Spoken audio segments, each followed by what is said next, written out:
Hello everyone, I am Ashwini Vashishtha और आज का जो टॉपिक है काफ़ी इंटरेस्टिंग है। क्योंकि आप जब दिल्ली, गुड़गांव या नोएडा की तरफ जा रहे होंगे तो एक नए बिल्डर का नाम आप बहुत ज़्यादा देख रहे होंगे। यानी कि उस टाइप की मार्केटिंग, बड़े बड़े होर्डिंग्स, जहाँ पर सिटी बस के स्टॉपेज हैं वहाँ पर सेम ऐसे ही आपने अफोर्डेबल हाउसिंग पॉलिसी के जो बिल्डर्स हैं उनकी इस टाइप की मार्केटिंग बहुत कम देखी होगी। लेकिन हाँ, एक बिल्डर की देखी होगी आपने और वो है सिग्नेचर ग्लोबल। जब वो अपनी स्टार्टिंग में ब्रांडिंग कर रहा था तब उसके साथ क्यों रिब्रांडिंग करने का एक कुछ बिल्डर्स इसलिए नहीं करते क्योंकि अफोर्डेबल हाउसिंग पॉलिसी में प्रोजेक्ट को सेल करना बहुत आसान होता है, अपने आप होता है और वो भी 1-2 दिन के अंदर ही। सो वो इम्पोर्टेंट नहीं होता ब्रांडिंग करना, बट फिर भी यदि बिल्डर कर रहा है यानी कि वो अपने आप को एक ब्रांड बनाना चाहता है। और यही देखने को मिल रहा सिग्नेचर ग्लोबल के साथ।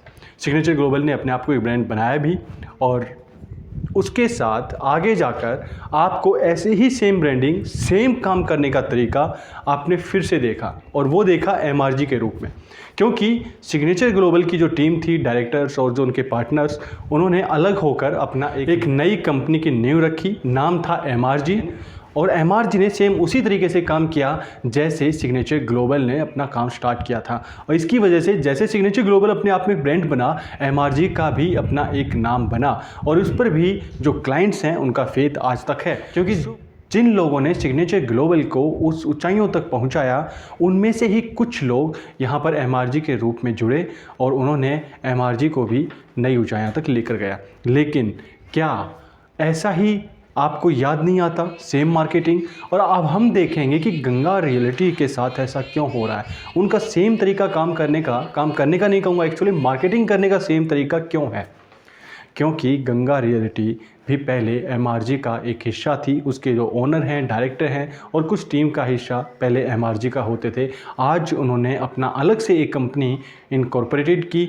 2020 के आसपास ये कर चुके थे, प्लान काफ़ी पहले बन चुका था और अब इन्होंने अपना पहला प्रोजेक्ट, कंपनी का पहला प्रोजेक्ट, बट इन कंपनी की यदि मैनेजमेंट की बात कहूँ तो इनके पास इतना एक्सपीरियंस है कि वो आगे इस कंपनी को लेकर जा सकते हैं। सिग्नेचर ग्लोबल एमआरजी की तरह ही गंगा रियलिटी भी एक अच्छा ब्रांड स्थापित हो सकता है यदि वही एक्सपीरियंस इन्होंने अच्छे से यहाँ पर यूज किया। अशोक गर्ग और सतीश कुमार जी जो इस कंपनी के डायरेक्टर भी हैं और ओनर भी हैं, उनका एक्सपीरियंस पूरा सिग्नेचर ग्लोबल के स्टार्टिंग से लेकर और एमआरजी होते हुए और यहाँ पर कितना ये कंपनी यूज करती है देखने वाली बात होगी। और किस तरीके से इन लोगों ने जब उन कंपनीज में काम किया और उन कंपनीज को वहाँ तक लेके गए, अपनी कंपनी को कहाँ तक लेकर जाएंगे, ये भी देखने वाली बात होगी और समय ही बताएगा। मार्केटिंग ही क्योंकि अभी अब तक हमने देखी है, अभी काम करना अभी हमें देखना बाकी है। बट हाँ, फिर भी कुछ विश्वास इन लोगों के प्रति आता है। बट फिर भी पॉजिटिव एंड नेगेटिव दोनों ही चीज़ें हर किसी के साथ जुड़ी होती हैं, हम वो लोग भी शेयर करेंगे। और यदि चैनल को सब्सक्राइब नहीं किया है, सब्सक्राइब कर लेना क्योंकि मैं नेक्स्ट वीडियो में और भी डिटेल में जाऊँगा। और अभी हम इसके बारे में बात करते हैं प्रोजेक्ट के बारे में। सोहना में सेक्टर 5 में 20 एकड़ में तथास्तु के नाम से अपना एक नया प्रोजेक्ट लेकर आ रहे हैं गंगा रियलिटी जो बिल्डर है। और वहाँ पर 3050 यूनिट रहेंगी, 14 टावर रहेंगे। और यहाँ पर ख़रीदने की एक सबसे बड़ी वजह, ना ख़रीदने की वजह भी हैं जो मैं लास्ट में आपको बताऊँगा, बट ख़रीदने की सबसे बड़ी वजह है यहाँ की एमिनिटीज़ जो लोग ये प्रोवाइड करने जा रहे हैं। क्योंकि सोहना में यदि मैं कहूँ कि सेमी लग्जरी जो प्रोजेक्ट्स हैं उनमें वो एमिनिटीज़ देखने को मिलती हैं, एक्स्ट्रा लग्जरी में देखने को मिलती हैं। वो यदि आपको अफोर्डेबल में देखने को मिले तो बहुत अच्छी बात है। गुड़गांव और सोहना के अंदर जो प्राइस का डिफरेंस है, यहाँ पर 3800 रुपये चलता है सोहना के अंदर, और गुड़गांव में 4200 रुपये स्क्वायर फीट का रेट है अफोर्डेबल हाउसिंग पॉलिसी में। बालकनी का दोनों ही जगह सेम है। जो 400 रुपये का डिफरेंस है उस वजह से आपका फ्लैट की वैल्यू है उसमें भी 3-4 लाख रुपए का डिफरेंस आता है।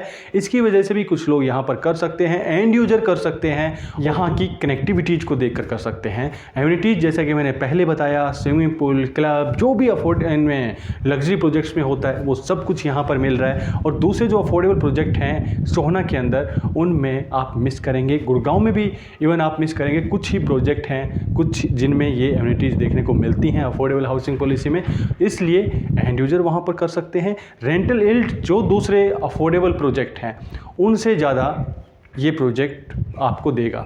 रेंटल वैल्यू ज़्यादा हो गई, इसकी बनने के बाद भी वैल्यू दूसरे प्रोजेक्ट से ज़्यादा रहेगी, क्योंकि वजह है सारी एमिनिटीज, ओपन स्पेस। अब बात आती है कि सोहना के अंदर हमें करना चाहिए नहीं करना चाहिए। देखिए, काफ़ी अच्छी बातें भी हैं। क्या आप यहाँ पर दिल्ली मुंबई इंडस्ट्रियल कॉरिडोर है, बिल्कुल यहाँ से पास में है वो। और दिल्ली मुंबई इंडस्ट्रियल कॉरिडोर के बारे में आपको बता दूँ कि दौसा तक, राजस्थान के दौसा तक ये बिल्कुल कंप्लीट हो चुका है। गवर्नमेंट की तरफ से हरी झंडी मिल चुकी है। आप वहाँ से इस रोड का यूज कर सकते हैं। इलेक्ट्रिक जो हाईवे है ये भी यहाँ पर है, और जो सीमेंस जर्मन की कंपनी है वहाँ पर उसको टेंडर मिल चुका है, अपना काम स्टार्ट कर चुकी है। दूसरे जो कनेक्टिविटीज़ हैं जैसे KMP है, और फिर सोहना की गुड़गांव से जो कनेक्टिविटी है वो भी बहुत अच्छी बन चुकी है। लेकिन इस नॉन इंटरप्टेड जो ट्रैफिक है इसमें एक इंटरप्ट भी है, एक बैरियर भी है, वो है टोल बूथ के रूप में। और यदि ये टोल बूथ नहीं होता तो सोहना की प्रॉपर्टीज यहाँ का प्राइस कुछ और ही चल रहा होता। अभी तो बिल्डर ने कुछ अपने प्राइस बनाकर कुछ बनाए हुए हैं, बट जो रियल है, जो रीसेल वैल्यू जो निकल कर आती है, मैं उसको रियल प्राइस मानता हूँ। और वो भी यहाँ कम से कम 40 to 50% और ऊपर होता यदि ये टोल बूथ नहीं होता। और ये टोल बूथ अभी हटने वाला भी नहीं है, क्योंकि स्टार्ट ही अभी हुआ है और कोई रीजन भी ऐसा नहीं है जिसकी वजह से हट पाए। तो जो शहर गुड़गांव की वजह से मार्केट में अपनी वैल्यू को धीरे धीरे बढ़ा रहा था रियल एस्टेट की मार्केट में, उसको यदि गुड़गांव की कनेक्शन ही ख़त्म कर दिया जाए, ये ख़त्म करना ही होता है एक्चुअली टोल बूथ लगाकर, तो कम से कम उस चीज़ का लॉस वहाँ पर उस सिटी को झेलना पड़ेगा। बट हाँ, ये जिस दिन अपने पैरों पर चलना स्टार्ट होगा, यानी कि 8 से 10 साल का टाइम, उसके बाद यहाँ की प्रॉपर्टी में ज़बरदस्त बूम देखने को मिलेगा।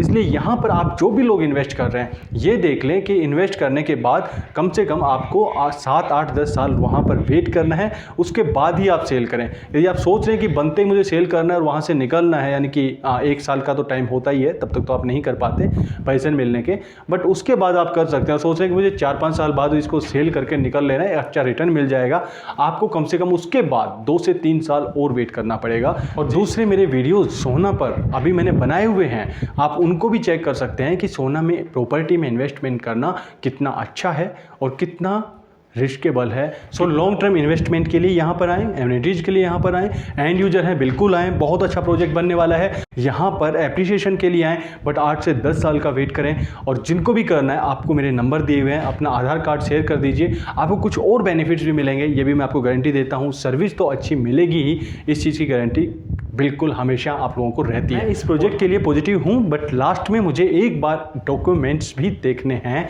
उसके बाद ही मैं फाइनल आपको रिकमेंड करूँगा। बट जो एक विश्वास आ रहा है वो इसलिए आ रहा है कि जिन लोगों ने सिग्नेचर की स्टार्टिंग से लेकर लास्ट तक उसकी ऊंचाइयों तक जुड़े रहे हों, जिसने MRG ग्लोबल की जर्नी स्टार्टिंग से लेकर और लास्ट तक उसको एक ब्रांड बनने तक की हो, तो वो अपना जब एक अलग से एक और प्रोजेक्ट आ रहा है तो वहाँ पर भी जो वो एक्सपीरियंस है वो बिल्कुल काम आएगा। चाहे वो मोहित गर्ग जी हों, चाहे वो अशोक गर्ग जी हों, सतीश जी हों और बाकी उनकी टीम। विश्वास तो यही है, लेकिन फिर भी मैं आपको रिकमेंड तब करूंगा जब इसके मैं टोटल डॉक्यूमेंट्स चेक कर लूँगा, यानी कि बहुत जल्दी आने वाले हैं। दोस्तों, मिलेंगे किसी दूसरे प्रोजेक्ट के रिव्यू के लिए, तब तक के लिए thank you very much. Channel को सब्सक्राइब कर लें, लाइक कर लें यदि इन्फॉर्मेशन अच्छी लगी हो तो। Thank you very much.